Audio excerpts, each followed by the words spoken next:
ಇಂದು ಬೀದರ್ ಜಿಲ್ಲೆಯಲ್ಲಿ ಬಸ್ ನಿಲ್ದಾಣದಲ್ಲಿ ಇವತ್ತು ಕನ್ನಡ ಸೇನೆ ವತಿಯಿಂದ ಏನೋ ಒಂದು ಹೋರಾಟ ಹಮ್ಮಿಕೊಂಡಿದ್ದೇವೆ. ಹೋರಾಟದ ರೂಪರೇಷೆ ಏನಂತಂದರೆ ಇವು ಬಸ್ಸಿನ ಮೇಲೆ ಇವು ವಿಮಲ್ ಗುಟ್ಕ, ಚೈನೀಸ್ ಗುಟ್ಕ ಇಂಥ ಜಾಹೀರಾತುಗಳನ್ನು ಹಾಕ್ತಾ ಇದ್ದಾರೆ.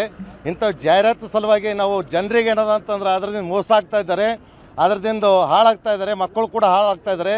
ಕಾಲೇಜ್ಗೆ ಹೋಗುವಂಥ ಹುಡುಗರು, ಶಾಲೆಗೆ ಹೋಗ್ತಂಥ ಹುಡುಗರು ಇದು ಅಡ್ವರ್ಟೈಸ್ ನೋಡಿ ಗುಟ್ಕ ತಿನ್ನೋದು ಕಲ್ತಿದ್ದಾರೆ. ಅದಕ್ಕಾಗಿ ಸಂಪೂರ್ಣವಾಗಿ ಸರ್ಕಾರಕ್ಕೆ ಎಚ್ಚರಿಕೆ ಕೊಡ್ತಾ ಇದ್ದೀವಿ. ಇಂಥ ಜಾಹೀರಾತುಗಳನ್ನು ಬಸ್ ಮೇಲೆ ಹಾಕಬಾರ್ದು.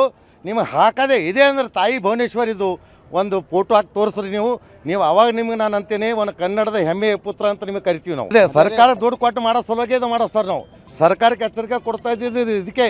ಯಾಕಂದರೆ ಇದು ಒಳ್ಳೆ ಸುದ್ದಿ ಅಲ್ಲಲ್ಲ ಸರ್. ಇದು ಮಕ್ಕಳ ಜೀವ ಜೊತೆ ಚೆಲ್ಲಾಟ ಆಡ್ತಾ ಇದ್ದಾರೆ ಅವರು. ಅದಕ್ಕಾಗಿ ಇದಕ್ಕೆ ಹೇಳೋದು ಏನಂತಂದ್ರೆ ಕರ್ನಾಟಕ ಸಾರಿಗೆ ಸಂಸ್ಥೆ ಏನಂತ ಇದೆ ಬಸ್ಸಿನ ಮೇಲೆ ಅದೇ ಇರಬೇಕು. ಒಂದು ವೇಳೆ ಮತ್ತೆ ಇವರು ಅಂಟಿಸಿದ ಆಯದಲ್ಲಿ ಮತ್ತೆ ಬೇರೆ ಬೇರೆ ರೂಪರೇಷೆಗಳನ್ನು ಹಾಕಿ ಉಗ್ರವಾದ ಹೋರಾಟ ಮಾಡಲಿಕ್ಕೆ ನಾವು ಎಚ್ಚರಿಕೆ ಕೊಡ್ತಾ ಇದ್ದೀನಿ. ಈಗ ಇದು ಇವತ್ತು ಫಸ್ಟು ಮೊದಲೇನಾದ್ರೆ ಹುಮ್ನಾದಲ್ಲಿ ಮಾಡಿ ಸರ್. ಸುಮಾರು ಬಸ್ಗಳ ಮೇಲೆ ಹುಮ್ನಾದಕ್ಕೂ ಎಲ್ಲ ಬ್ಯಾನರ್ಗಳು ಹರಿದೀವಿ. ಅಲ್ಲಿಂದ ಎಚ್ಚೆತ್ಕೊಂಡು ಈಗ ಏನದಂತ ಇಲ್ಲಿ ಬಂದೀವಿ. ಈಗ ಮತ್ತು ಇಲ್ಲಿಂದ ಬೇರೆ ಕಡೆ ಮತ್ತು ಯಾವ ಬಸ್ಗಳು ಕಾಣಿಸ್ತಾ ಬಸ್ಗಳ ಮೇಲೆ ಹರಿತಾನೆ ಹೋಗ್ತೀವಿ ನಾವು. ಯಾವಾಗ ಎಚ್ಚೆತ್ಕೊಂಡು ಅವ್ರು ಬಿಟ್ಟರು ನಾವು ಅವಾಗ ಹೋರಾಟ ಬಿಡ್ತೀನಿ.